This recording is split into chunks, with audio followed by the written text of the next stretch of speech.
해 주시기 바랍니다. 네. 후보자님 우선 지명을 축하드립니다.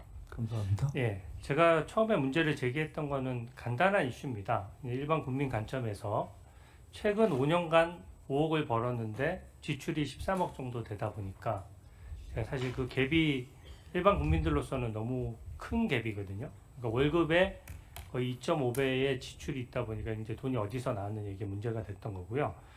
후보자님 말씀하셔서 이제 유학 비용은 그 전 배우자께서 내셨다고 하니까 좀 이따 따져보기로 하고, 그래도 현금 6억 정도가 비는 상황이거든요. 그래서 제가 아까 사실관계를 언뜻 말씀해 주셨는데 일단 우선 사실관계를 좀 한번 확인해 보고자 합니다. PPT를 먼저 띄워 주십시오.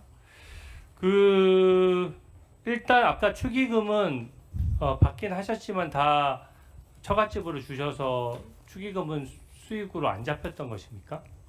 그렇습니다. 네, 축의금은 그러면은 그리고 수입에서 안 그 전에 한 가지 빠지는 말씀드리자면은 우리 의원님께서 계속해서 13억 정도라고 말씀하실 때는 의원님께서도 그것은 빼는 것이 좋겠다고 말씀하신 아들 유학비를 계속 넣어서 말씀하셔서 네. 그 말씀하시는 중에도 헷갈려서 혼선이 있으실 것 같아서 네, 그 부분을 빼면 아마 한 지금 6억 정도 6억 정도 말씀하시는 비는 전제로 알고 네. 제가 말씀을 드리도록 하겠습니다. 예, 좋습니다. 유학비를 빼고 제가 얘기할게요. 네. 그러면 6억이 남는데 축의금은 지금 이제 하나 또 축의금도 사용하시기도 하셨으니까 기본적으로 축의금은 다 처갓집에 반납을 해서 뭐 사실 수익으로 잡힌 건 없는 것이네요. 축의금은 뭐 사양이라기보다는 사실은 축의금을 안 받으려고 했습니다. 네네. 그래서 축의금은 받지 실제 않겠습니다라고- 들어왔습니까? 그렇습니다. 어느 한 정도 들어왔습니까? 숫자가 사실은 별로 안 올 거로 생각해서 3, 4천 명 이상이 와서 그 공식적인 카운트에서는 안 받았고요.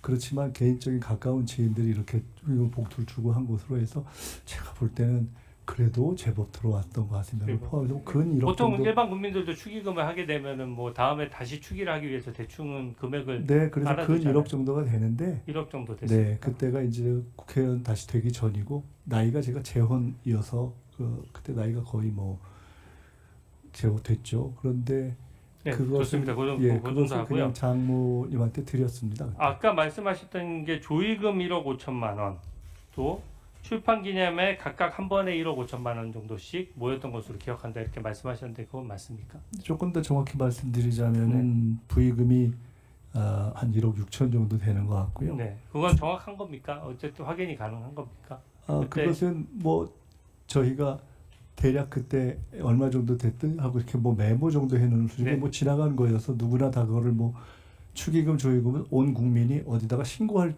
방식이 없지 않습니까? 좋습니다. 그래서 기억하는 방식으로 해서 두 번에 걸쳐서 한 1억하고 1억 5천 해서 한 2억 6천 정도 되는 것 같습니다. 그러면 조의금은 1억 6천이었고 출판 기념에 첫 번째가 한 1억하고 그 다음에 1억 5천 정도 맞습니까?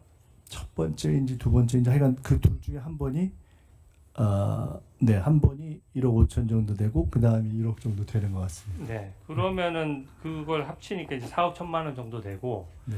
아까 제가 지금 기존의 언론의 입장에서 나왔던 것보다 새로운 내용이 나와서 좀 확인해야 되겠는데요. 처갓집 그 장모님으로부터 배우자가 또 돈을 받은 게 아까 언뜻 말씀하셨는데 2억 원 정도 더 있다라고 말씀하셨어요. 그러니까 아까 축의금을 사실 이게 참 묘한데요.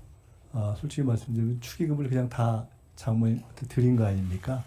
근데 나중에 보니까 제가 아시다시피 추징금 내고 이러면서 저희 아내는 생활을 하면서 생활비에 굉장히 어려움을 겪었고 그래서 생활비로 한 뭐 혹은 뭐 200, 300 이런 식으로 쭉 이렇게 받은 것이 제법 되는 것 같은데 그래서 그 축의금을 그냥 여기서 갔습니다만 그건 상관없이 드린 거니까 거의 다 포함하면 그렇게 해서 받은 게 2억 이상이 되는 것 같습니다. 2억 이상 된다고? 네. 그러면 2억을 그럼 처갓집 장모님으로부터 그 배우자한테로 온 것인데 네. 뭐 계좌로 송금이 됐습니까? 아니면 뭐 생활비를 일정액을 준 겁니까? 아니면 제가 현금으로 준 겁니까? 저희가 뭐 사실 제가 생활에 대해서 자세히 모르니까 네. 이번 과정에서 아내가 확인 또 얘기도 해주고 등등 보니까 그 중에 상당 부분은 계좌로 받은 것도 있고요. 또 그냥 그때그때 현금으로 받은 것도 있고 그런 것 같습니다. 그때 현금으로 받은 규모는 얼마나 되죠? 현금으로 받은 게 한 얼마인가요? 제가 정확히 모르겠는데 오해 좀 확인해 주십시오. 네, 통장으로 받은 게 최소한 반 이상 되는 것 같습니다. 네. 보니까 이게 지금 지금 말씀하셨던 내용들이 조금씩 바뀌고 있는 것이 저는 처음에 이 바뀌진 액수가 않았습니다. 나왔을 때 기자분들이 질문을 했을 때는 분명히 부의금하고 강연료 등 기타 소득이 있었다 정도로 말씀하셨고 네. 또 시간이 지난 다음에 이제 금액이 명확해지고 나서 출판 기념회 얘기를 하셨고 또 이제는 또 다른 자금원이죠. 그러니까 그 처갓집으로부터 다시 2억 원 정도를 받는 자금이 있었다. 지금 이 말씀이신 거죠? 그 내용들은 그 내용은 지금 제가 처음 듣는데 언제 또 따로 언론에서 언급한 왜냐하면 청문회를 오늘 처음 하기 때문에 처음 들으시는 것이고요. 언론에 인터뷰를 여러 번 하셨잖아요. 언론에도 정확하게 다 말씀드리진 않고 이런 등등에 대해서 말씀드렸고 네. 제가 말씀을 드렸건 안 드렸건 출판기념회 2번과 조의 추기는 이미 드러나 있는 것이어서 네. 제가 다음 PPT 예시를 하거나 안 하건 다 그건 공개된 네, 것이었다고 좋습니다. 생각합니다. 그러면 또 하나만 여쭤볼게요. 다음 PPT 좀 띄워주세요.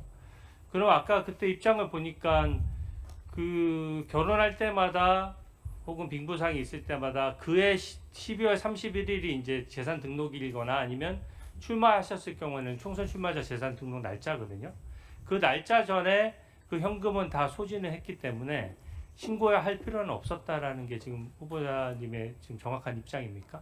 네, 확인해 보시면 네. 추징금 납부 날짜는 그냥 공식적으로 나와 있는 것이기 때문에 다 무슨 결혼 후 또 뭐 빙부상 후 출판기념회 후 출판기념회 후 해서 다 거의 며칠 상관으로 그 중에 대부분을 추징금 납부를 했습니다. 좋습니다. 지금 보면 결혼은 19일 뭐 받지 않았다고 하니까 빙부상은 59일 만에 또 출판기념회 두 번째 거는 32일 만에 전부 다 등록을 하신 거죠?